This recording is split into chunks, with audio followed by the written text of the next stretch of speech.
Hello friends, welcome to MS kitchen. Video தொடர்ந்து skip பண்ணாமல் பாருங்கள். சேனலை ஃபஸ்ட் டைம் பார்க்குறதா இருந்தால் சப்ஸ்கிரைப் பண்ணிக்கோங்க. கூடவே பக்கத்தில் உள்ள பெல் ஐக்கானை கிளிக் பண்ணிக்கோங்க. இன்றைக்கி நம்ம வீடியோவில் என்ன பார்க்க போகிறோம் அப்படின்னா, இஞ்சி பூண்டு பேஸ்ட் ரெடி பண்ண போகிறோம். 6 மாதம் ஆனாலும் அதோட மணமும் நிறமும் அப்படியே இருக்கும். இதை நீங்கள் ட்ரை பண்ணி பாருங்கள். வீடியோவை ஸ்கிப் பண்ணாமல் பாருங்கள். இதுக்கு நம்ம எடுத்துருக்கிறது 1/4 கிலோ இஞ்சி.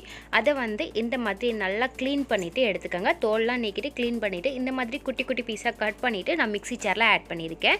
இதை இப்போ ஃபஸ்ட்டு நம்ம அரைச்சிக்கலாம்.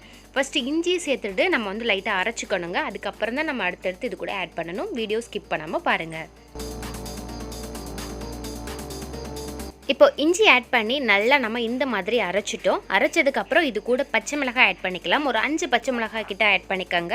இது கூடவே நம்ம கொஞ்சமாக கல்லுப்பு ஆட் பண்ணிக்கலாம். கல்லுப்பு சேர்த்தாச்சு. இப்போ திரும்பவும் நம்ம இதை அரைக்க போகிறோம். இது கூடவே நம்ம 300 கிராம் கிட்ட பூண்டு ஆட் பண்ணிக்க போகிறோம். இப்போ பூண்டு சேர்த்துக்கலாம். அதையும் இந்த மாதிரி தோல்லாம் நீக்கிட்டு நீங்கள் ஆட் பண்ணிக்கோங்க. 1-2 பூண்டில் லைட்டாக தோல் இருந்தாலும் பரவாயில்ல. இதை அப்படியே நீங்கள் திரும்பவும் அரைச்சிக்கோங்க. அரைச்சதுக்கப்புறம் நம்ம பார்க்கலாம். அவ்வளோதான். இப்போ பாருங்கள், நல்லா அரைச்சிட்டேன். இந்த மாதிரி அரைச்சதுக்கப்புறம் இது கூட நம்ம நல்லெண்ணெய் ஆட் பண்ணிக்கலாம். ஒரு 5-6 ஸ்பூன் கிட்ட ஆட் பண்ணிக்கோங்க. இப்போ ஆயில் ஆட் பண்ணதுக்கப்புறம் திரும்பவும் நம்ம மிக்ஸி ஜாரில் வச்சு நல்லா மிக்ஸ் பண்ணுற மாதிரி நம்ம அரைச்சி எடுத்துக்கலாம்.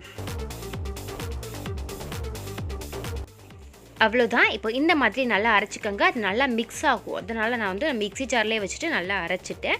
இப்போ அரைச்சதுக்கப்புறம் இதை நம்ம ஒரு கிளாஸ் பாட்டிலில் இதை ஸ்டோர் பண்ணி வச்சுக்க போகிறோம்.